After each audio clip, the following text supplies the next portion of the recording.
So what's the big problem with wealth creation?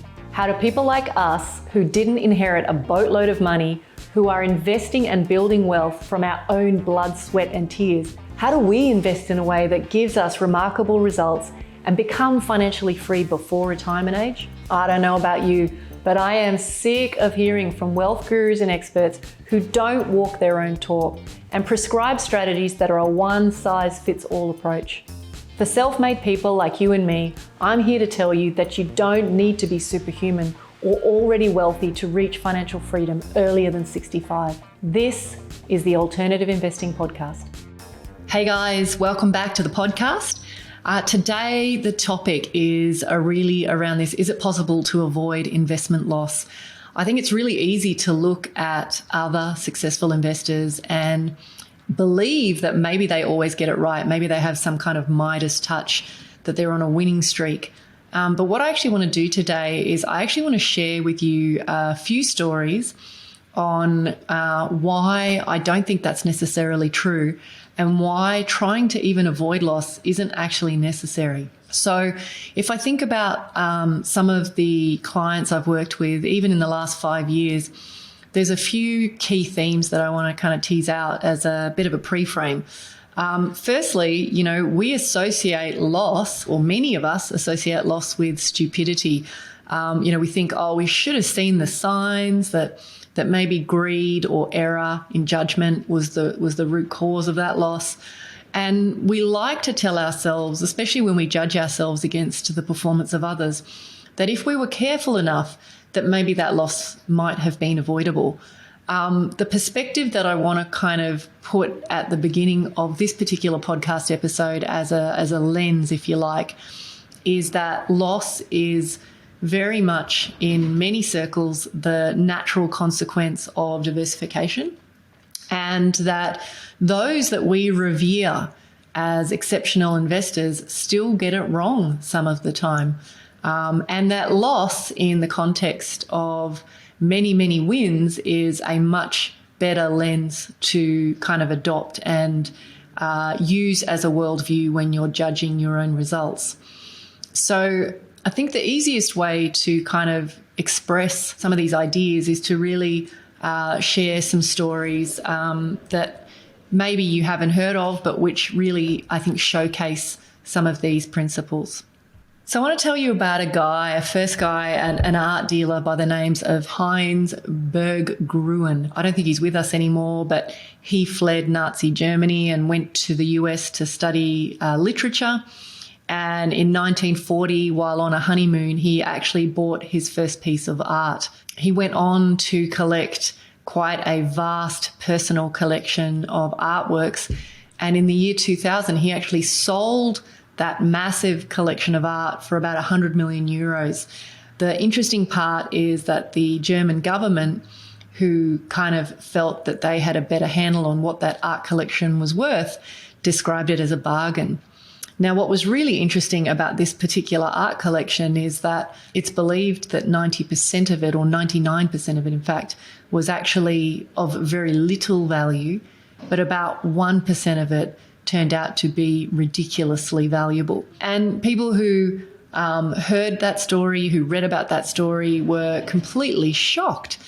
And, some people said, well, how did he do that? Art is so subjective. Was it luck? Was it skill? Like, how did he do it? And, in actual fact, research into the world of art and art dealers has been carried out extensively. And one particular firm called Horizon Research said that, not only does it happen all the time in the art world, but it actually happens all the time in mainstream investing too. So art dealers think and behave like index funds. So they buy what they like. They buy what they believe in. They buy where they see potential. And I guess what we hear about and what we see in the media is those that get it right. So a tiny fraction of what they buy may turn out to be super valuable, and the rest of it may end up just ending up on the scrap heap. But it is a bit of a mind bender to consider the idea that as investors, which is effectively what an art dealer is, that you can be wrong the majority of the time and still end up filthy rich. We understand and we see it happening with venture capital firms all the time. Venture capital firms expect that the money that they dish out to these startups will be, wrong 80+% of the time. They expect, a small fraction to do okay, and they expect a tiny percentage, like 1% to 2%, to go insanely well. So we kind of look at that and we say, well, we do understand that, in the investing world and in venture capital world, that's kind of the norm.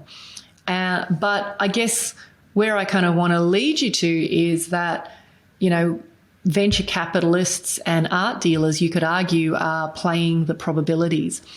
But, as an outsider, we may look at that and we say, well, those odds are just too scary for the average investor. But I think what's really interesting is to look at something that we all take for granted as being super safe, which is that of index funds. We think it's diversified. We think, okay, well, if we go into an index fund, there's a little bit of money in a lot of things, so we're probably going to be doing okay. But, if you look at the performance of individual shares or investments that make up something like an index fund, I think sometimes the stats can be a little scary. One story in particular was an investigation done by JP Morgan Asset Management, who published papers talking about the distribution of returns for an index called the Russell 3000, which is a broad collection of public companies that have been around since the early 80s. Now, what they actually suggested was that 40% of those companies actually lost 70% of their value over that time and just never recovered. And that the overall return of the index came from a tiny fraction of those companies, something like 7%, that just outperformed everything else by a country mile. So when you look at the overall performance of that index over time, it's increased by a multiple of about 70. And, people call that a spectacular return and people call that success. But it's probably not too dissimilar to the ideas that we maybe think of and look at when we think of venture capitalists and art dealers, and yet that doesn't seem palatable to us. Investing really has those same principles.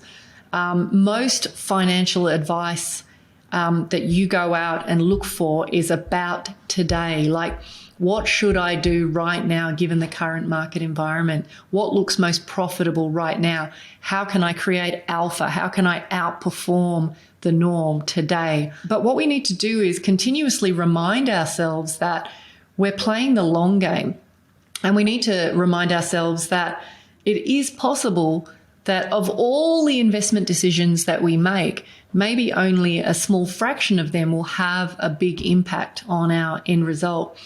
And right now, if we look at what's happening in the world today, there are a lot of people who are investing from a place of FOMO, or fear of missing out. There's a lot of froth. People are tolerating inflated prices. And what we need to do if we want to set ourselves apart is actually continue to keep a level head. An example of this is investors that kept a level head during the global financial crisis, that saw opportunities, probably created more wealth during that sort of 4 to 7 year block of time than they did in the rest of their lives. So it's really important to understand that your success from this point forward could be massively more impactful than all the years of trying to do the right thing and run the standard playbook while you've done that on cruise control. I guess where I want to kind of wrap this particular podcast up in terms of the lessons that I think you should glean are, there are so many stories out there that tell us that even super successful investment winners, they get there not because every single decision they make results in a home run, but because they get a small fraction of the important decisions right. I think we underestimate how normal it is to stuff it up. And then the other side of it is we overreact when we make mistakes. I think, and what I have witnessed many, many times, is that the emotional impact of loss for some people is just so overwhelming, and they beat themselves up about it so badly that they never emotionally recover, and then they never put themselves out there again. Their desire to stay safe and avoid loss cripples their capacity to make good investment decisions. I also think that it's true that if you're only investing in traditional property, traditional shares, because it's so expensive, because you're not nimble enough in the way that you diversify and structure, I get that it's really hard to carry a lemon because there's such huge assets. But as we become more broader with our investing and we take on things like alternative investments where you can put small amounts of capital, you can be more nimble, your requirement to rely on a rising market is much smaller, then we move past this idea that every single investment has to be that home run. Many of us are witnessing, and certainly in my world and my client base, that the returns that they are getting on a very small percentage of their capital that they've put into alternative investments are completely outperforming all of the results that they've had, maybe in a broader cross-section of investments and maybe what people might describe as mainstream. And, even though they've done all the right things, a disproportionate amount of their passive income now comes from this other arena. I guess, in summary, nobody makes good decisions all of the time. If you're a really good investor, and if you talk to people who are really, in my mind, top of their game, they will argue that most years are just okay. And then every now and then they'll have something that just, where they'll have a massive result. And it's really normal that things will fail and not will always work out. I think the best example of this is, again, I like from a lot of levels what Warren Buffett sort of talks about and what he represents for a lot of people. But if you actually pull back the curtain and have a look, over his life, he talks about having invested in 400 to 500 different companies and businesses. But what's fascinating is he actually only made the bulk of his money on about 10 of them. And his business partner, Charlie Munger, goes even further to say that if you took even a couple of those winners out of their portfolio, the Berkshire long-term track record is actually pretty average. So I think the big kind of finale that I want to kind of talk about is it's okay to make loss, and I think we need to get past that and digest that a lot better than most of us actually do.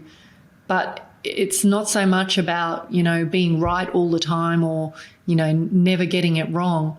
It's really about how much of the time you get it right and what sort of money you make versus how many times you get it wrong and the losses that you might suffer. So anyway, guys, I hope you found this really useful. I'd love you to get in touch if there's ideas or threads that you'd like to go deeper on.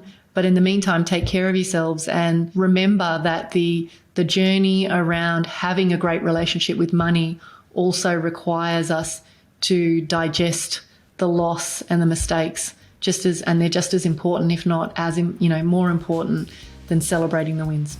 Take care. You've been listening to the Alternative Investing Podcast.